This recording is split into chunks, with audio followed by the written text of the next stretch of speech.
record on the cloud.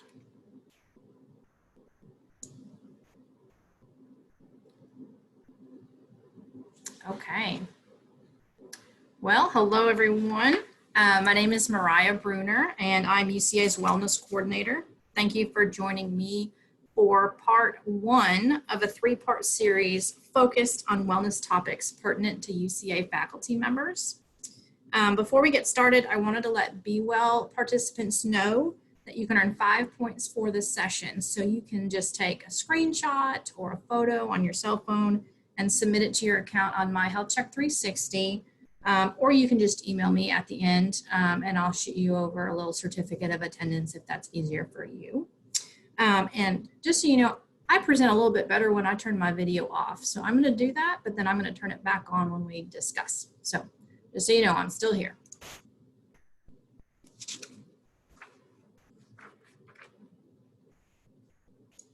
Okay, so our learning objectives for today.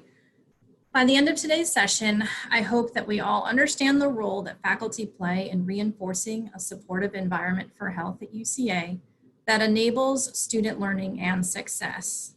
And then we'll also explore wellness best practices in the areas of self-care, normalizing help-seeking behaviors, and promoting equitable well-being. So first, we'll talk about what a supportive environment for health is and what role you play. And according to the American College Health Association, or the ACHA, a health supporting environment is one in which stakeholders collaborate in order to expand protective factors in campus strengths and reduce personal, campus, and community health risk factors. And why is this important? Well, because it aligns with our core mission and values. In the higher education setting, good health enables student learning and success. So on this slide, I've shared a graphic. It's pretty simple, but it helps us get into the right mindset for this topic. This graphic underscores the fact that every person on campus impacts the well-being of the campus community. It takes an entire campus community working together to create and sustain a culture of wellness. And we know that campus communities are not just the classrooms, the dining halls, the dorms, and the libraries. Our campuses are rooted in relationships. And those are those powerful connections between students, faculty, and staff. And there are numerous theories and models that support addressing the health and wellness of faculty and staff on college campuses. The social ecological model of health, which is depicted here, helps us understand how layers of influence intersect to shape a person's health. And look closely, notice how the community context in which social relationships are embedded and proximal social relationships play out on the college campus to influence health. And that's really where you guys come in, faculty. We also have the social cognitive theory, which was previously known as the social learning theory, which reminds us of the power of observational learning or social learning. Modeling is a kind of vicarious learning in which direct instruction need not occur. So modeling may teach a new behavior. It can influence the frequency of a previously learned behavior or increase the frequency of a similar behavior. And faculty play a critical role in shaping the student experience because you model behavior for students and therefore have the power to influence positively or negatively. And this is some data I wanted to share, which I find fascinating. According to the results of the National College Health Assessment, which is a nationally regarded survey tool, it was conducted at the University of South Carolina. This data is a little outdated, but I wanted to share it anyway. It's from 2010. When asked, do you think the health of university faculty and staff impacts student learning and success? 84.1% of students indicated yes. I just want that to kind of sit with you for a moment. I think that's a very, just such profound data that the students, really They really know that there's that connection there. So I think I've made the case for faculty wellness, at least briefly, right? We've explored that. So now we want to talk about, I'm sorry, let me back up for just a second. So main point, so faculty play a role in creating and sustaining supportive environments for health that have the potential to enable student learning and success. So we've established that. So now we're going to establish some best practices. And to do this, I'm going to utilize something called the Campus Wellbeing Framework, which was published in the Campus Wellbeing Guide, created by the Campus Wellbeing Initiative Advisory Council, which is quite a mouthful. This guide was recently published just a few months ago, and it's an incredibly valuable resource that is intended to spark dialogue and move campus stakeholders to action. And so real quick, these are the organization members of that advisory council. As you can see, it is quite a diverse group of organizations and campus leaders from across the country. So you'll see Emory, we've got Morehouse, NYU, Cal State Fullerton, I'm seeing North Carolina, Tufts, UCLA, University of Michigan, Missouri, and Miami. So definitely some of our colleagues across the nation on college campuses represented.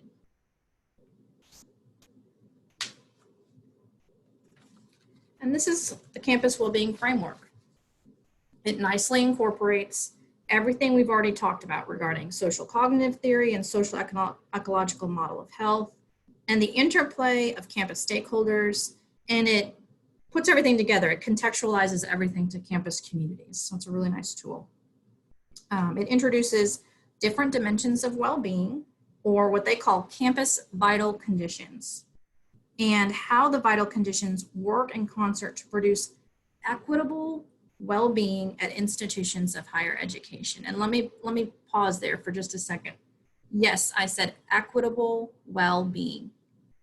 The concept of equitable well-being recognizes that just and fair inclusion into society is necessary for all to participate, prosper, and reach their full potential. And so we cannot establish faculty best practices. We can't even continue this conversation until we acknowledge the critical importance of equity as it relates to well-being. So we're going to explore this framework, and we're going to identify some best practices for faculty well-being. And at this point, I want us to start a dialogue. So I'm going to ask for some audience participation. You can participate in the chat box, or you can unmute yourselves and turn your camera on. I'm going to come back on camera. And we're going to go through these 7 dimensions. And I want us to remember that for the scope of this discussion, I want us to try to focus more on individual or department level best practices rather than the institutional strategies. And it's not because I don't think institutional strategies are a key component of this, because they are. But again, just for the scope of this discussion, I want to focus more on strategies for self-efficacy. So keep that in mind. And I also wanted to say that wellness is a journey. So I am in no way expecting that every one of you is going to take all of these recommendations and you're going to do these 100% of the time, because none of us are perfect. No one is 100% well or healthy at any time. So I'm hoping that you'll consider these recommendations and keep an open mind.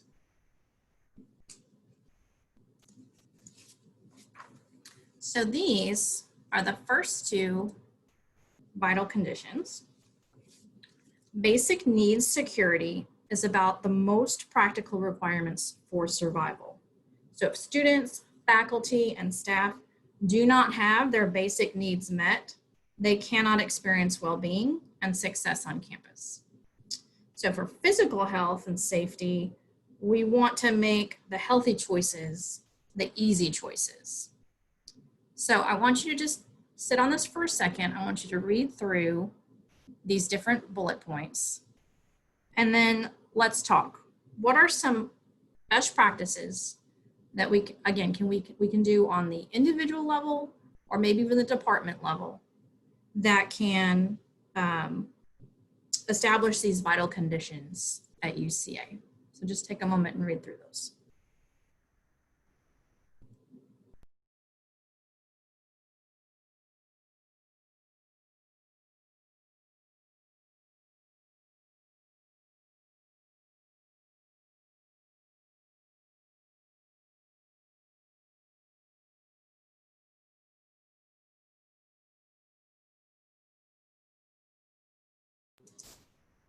And again, feel free to jump in on the chat, or it's a small group today, so feel free to unmute yourself and share.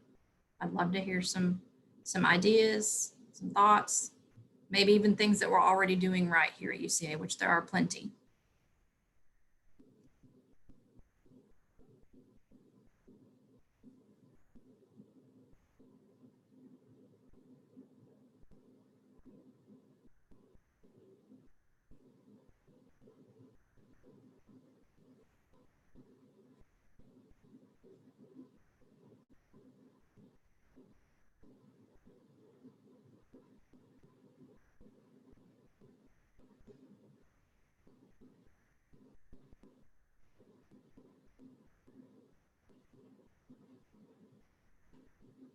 I think I'm going to jump in just because I think it's a quiet group today. And so one of the things that I can see clearly from this is that faculty can commit to a tobacco-free lifestyle, and they can commit to self-care in the form of adequate sleep. And I know that seems like a really simplistic commitment, but again, when it goes back to the modeling to your students, I know faculty have a tendency to work late hours, to maybe not balance, work and life commitments. And so kind of sleep takes a back seat sometimes. So if we can work on an individual level to improve just on those two physical aspects, that would be huge. Another way I see this playing in, and it's not on a bullet point, but clearly impacts physical health and safety, is making physical activity a cultural norm at UCA. And so I know Anthony's here from the Hyper. Utilize the Hyper on a regular basis. Encourage your colleagues to utilize the Hyper on a regular basis, or whatever you do for physical activity, but we have that resources here on campus, which is wonderful. We've got access to trails here. We've got a wonderful aquatic center. You can go play basketball. So any ways that you can, again, normalize physical activity during the workday is wonderful. And of course, healthy eating as well. So a simple way to do that would be, adopt those healthy meeting practices. Don't bring in a couple dozen donuts for your meeting in the morning. Right now we're probably not sharing food because of COVID, but in normal times, maybe choose some healthy alternatives to help support that culture of health. I think I saw a couple things in the chat. Let me check. Okay, one thing from Stacy, she said, a major thing that we can do as individuals and hopefully on a department level too is to emphasize sleep rather than workaholism. Yes, thank you. Great point. Absolutely. And then Joanna says, I know that the UCA food pantry has been a great resource for many on campus. Absolutely, that came to mind as well. And I'm so glad you mentioned that. Absolutely, that helps in meeting those basic needs for students, faculty, and staff. And Marvin Williams is doing a great job on that. David said, amen about the sleep. It affects cortisol. Yep, leptin, and yes. Everything affects body weight, emotional health, memory, disease resistance. Yes, echo all of that. Exactly. Thank you all for submitting those comments. Those are really good.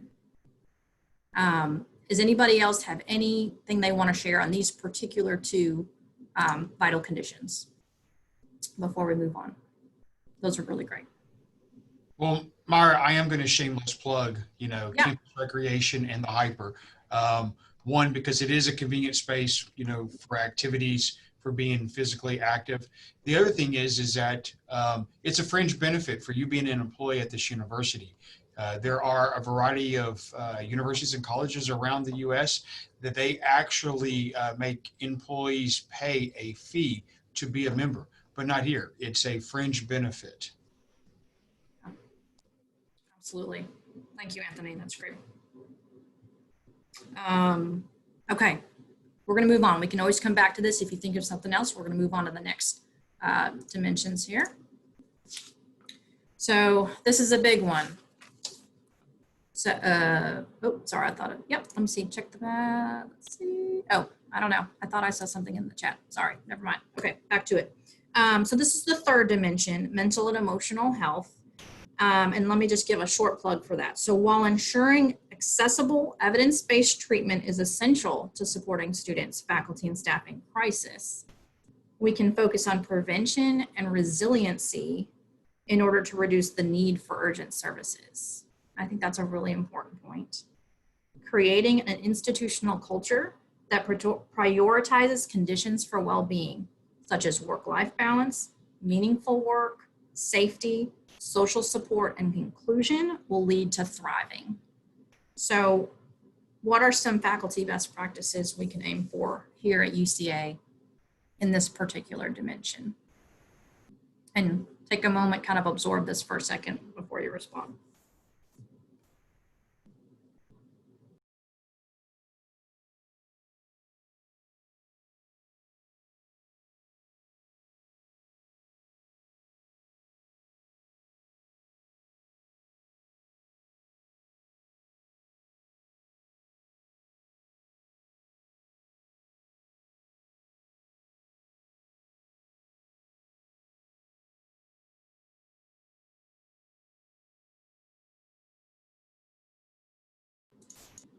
Okay, we've got some comments on the chat. Oh, and I'm sorry, David, I did miss your comment. He said, I think the Student Health Center and its staff do a great job. I agree. That's another great resource on campus. Regarding mental and emotional health, Lori shared keeping emails to work hours. Yeah, having those good boundaries, right? Which I know has been an extra hard struggle with COVID. A lot of people working from home for many months, some still working from home, full or part-time. So yeah, setting those boundaries between work and your home life. Stacy says being open. For example, with the people on campus we see every day, including our students, about talking about mental health struggles. So being open to that. Absolutely. Absolutely. In our learning objectives today, I talked about normalizing help-seeking behaviors. And that is really, really crucial. We have to make that a campus cultural norm, that it is okay to talk about seeking assistance from a licensed mental or behavioral health professional. So, I push information quite frequently about our employee assistance program. And so you as an individual, or maybe just on a department level, having that information available to UCA faculty members is really key. So I would be happy to share that information out with you. If you don't have it already, you can also find that information at uca.edu/bewell. We have a tab on our website for the Employee Assistance Program. So that's no cost support for faculty and staff here at UCA. You do not need to be on the health insurance plan, and your immediate family members can also receive that assistance at no cost. So it's a great resource. Let's see. Anthony says, I have seen that UCA creates a family environment throughout the departments. Great support. Agree.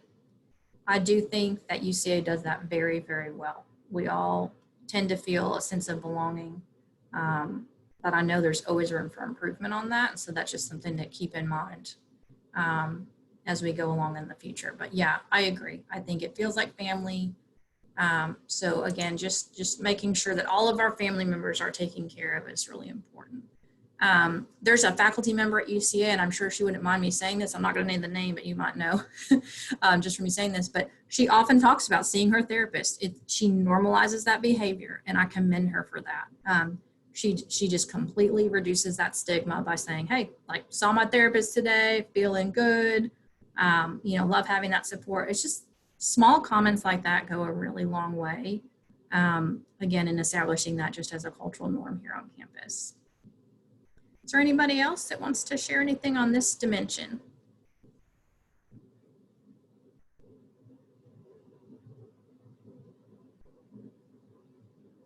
I will say, so this is part one of a three-part series, and I'm going to dive more deeply into some of these ideas, in particular about checking in with our colleagues on a regular basis.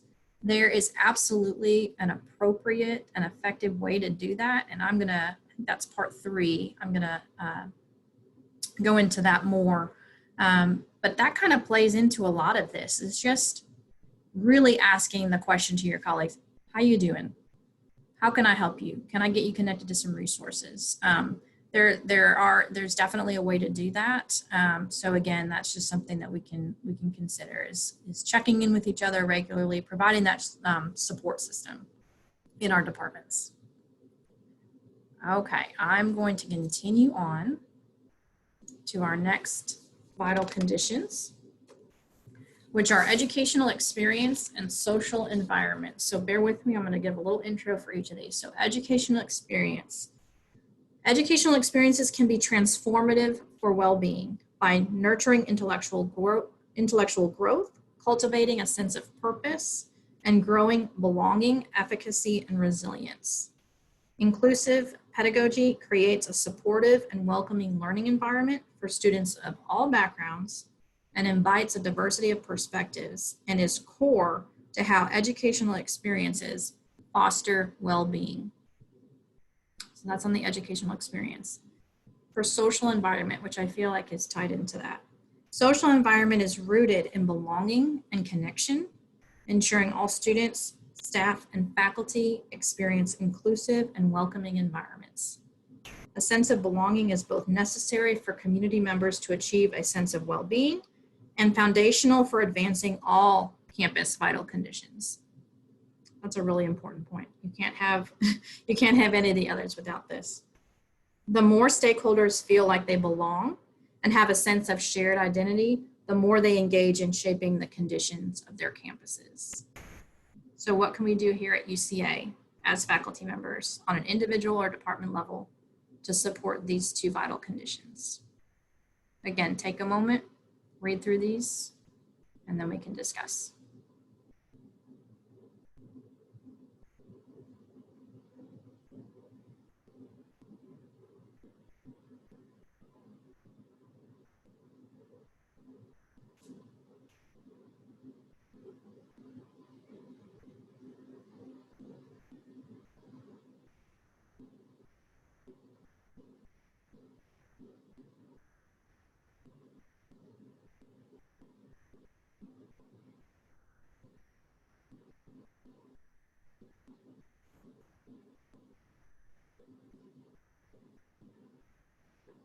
Is anybody, oh, I see chat. Okay. Stacy says, my department has been great at that since I've been been at UCA for approximately 6 years, and that has been so important. Yes, I do think that we are making great strides in both of these areas.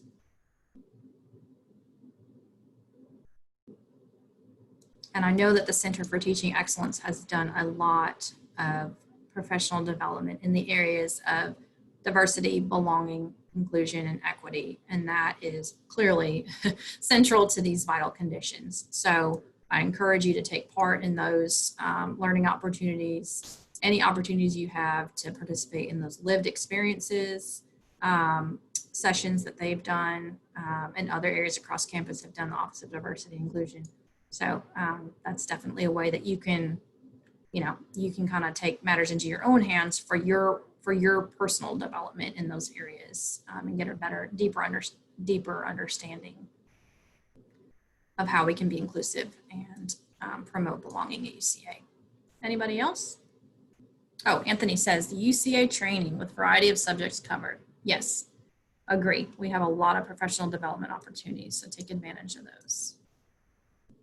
Absolutely. Some of these vital conditions, of course, like I said, they have a lot to do with the overall, the institutional policies and programs and things, but I do think there's definitely areas where, really at the individual level is where we can make a lot of these commitments. So appreciate those comments. All right, we're going to go on to the next. Oh, wait, chat. Here we go. All right, the library held a very successful human library event last year. This year's was unfortunately canceled due to COVID. Yes, that event brought together people from diverse backgrounds for meaningful conversations. Yes, absolutely. I know that the library does that every so often. I know UCA Outreach and Community Engagement has done a lot of conversation-based, dialogue-based programs, so definitely look out for those. I know they're continuing to do those virtually. So yeah, lots of opportunities to plug in. Okay, and then our next two vital conditions, campus community partnerships and collective leadership. Campus community partnerships mean intentional, meaningful collaborations that advance well-being across campus communities and beyond. And then collective leadership acknowledges the growing need for authentic engagement across campus stakeholders and the promise and potential for different departments and disciplines to work together to advance well-being. So creating a shared vision and stake in well-being is essential for setting direction and getting buy-in to act collectively. So take a moment, review these two vital conditions, and then we can discuss.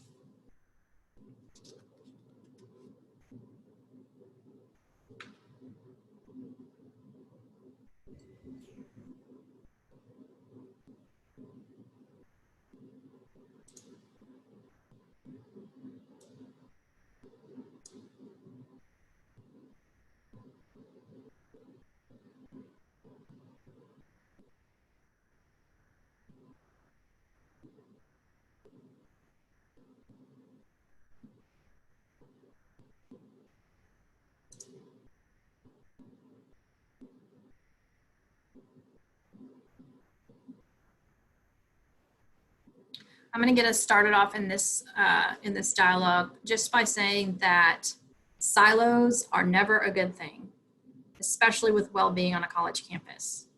So, for instance, since I started this role in February, I have really been intentional about not working in a silo. I have connected with Anthony and the folks at the Hyper. I have connected with Dr. Landry and her colleagues in family and consumer sciences. I've touched base with Dr. Morris in health sciences, and I've touched base with the OT department and nursing and just a variety of different departments on campus. And I will continue to do that as my personal commitment to, basically link and collaborate all these different resources and this expertise that we have on campus to promote well-being. So I do think, though, that this is one of those areas you kind of have to think outside the box, kind of push yourself beyond that comfort zone, and really take a close look at how you can be, again, as an individual or on the department level, working with others across campus. And this one, again, is very tied into institutional policies and programs, but I do think that there's a lot that can be done on an individual level. So this might be more something to think about. Does anybody have any comments?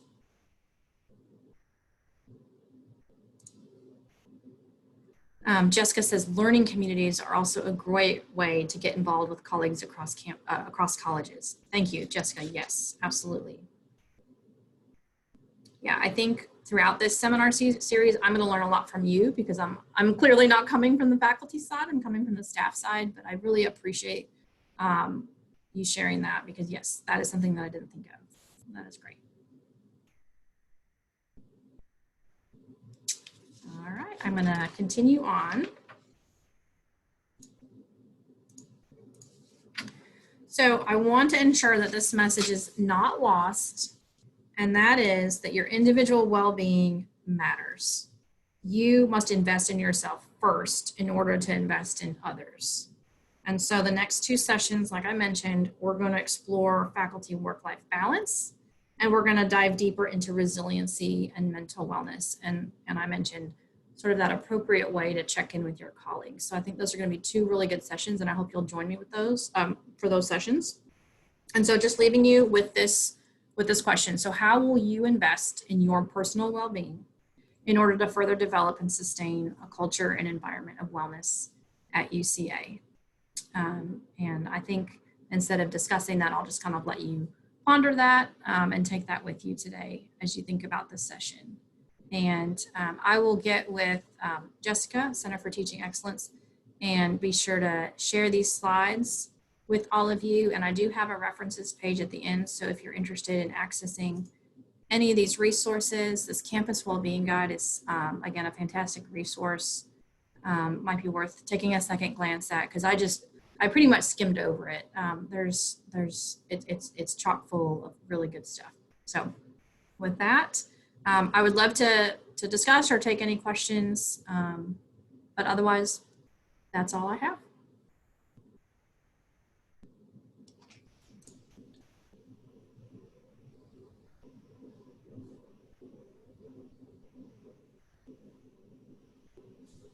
I just want to give one more shameless plug for Come Here. It's a fringe benefit. If you feel like that, this is an intimidating environment, please send me an email. If you have any questions, send me an email. I will get you pointed to the right person to come in and start using this facility. It was, it was tremendous to hear people at the other webinars or Zoom meetings throughout this summer talk about they've gotten out, they started becoming physically active a lot more than they were in the past. And so I hope we can't lose that opportunity once again, especially since this is a fringe benefit. I agree. Yes. And oh, we've got a question, Anthony, from David. Yes. Says, what are the COVID rules for Hyper these days? Can you go over those real quickly? I can. So the first one is when you enter, you must wear a mask when you are entering. There are the 4 questions that you literally see everywhere you go that you have to verbally answer, which is what you have to do here versus other places. And then when you come in and work out, you still have to maintain the 6 feet social distancing, whether it is with your roommate, your partner, your husband, your wife, whatever it is, it does not matter because we do not know who each other people are. When you are actively working out, and that is the wording by the Department of Health, that you do not have to wear your mask if you do not want to. But once you are not actively working out, you have to put the mask back on. And there's probably special hours and all that information listed on the Hyper website, I'm assuming? Yes, so we are operating under our normal fall and spring semester hours, but we recommend that if you fall into the last category, the immune compromised individuals, high risk category, to come between 6 a.m. and 8 a.m. in the mornings, but that is not a required time. You can still come if you are not during there, or you can come at any other time if you are immune compromised or high risk. That's great, thank you. And again, I'll do a plug for the Employee Assistance Program again, just to support that mental health aspect of faculty and staff. uca.edu/bewell. There's a tab on our website for the Employee Assistance Program. No cost support for employees and family members. Is there anything else? Any questions, comments, plugs, shameless plugs? We appreciate those. It was a small but mighty group today. I appreciate you all joining me. All right. Thanks, everyone. I'm going to stop our recording.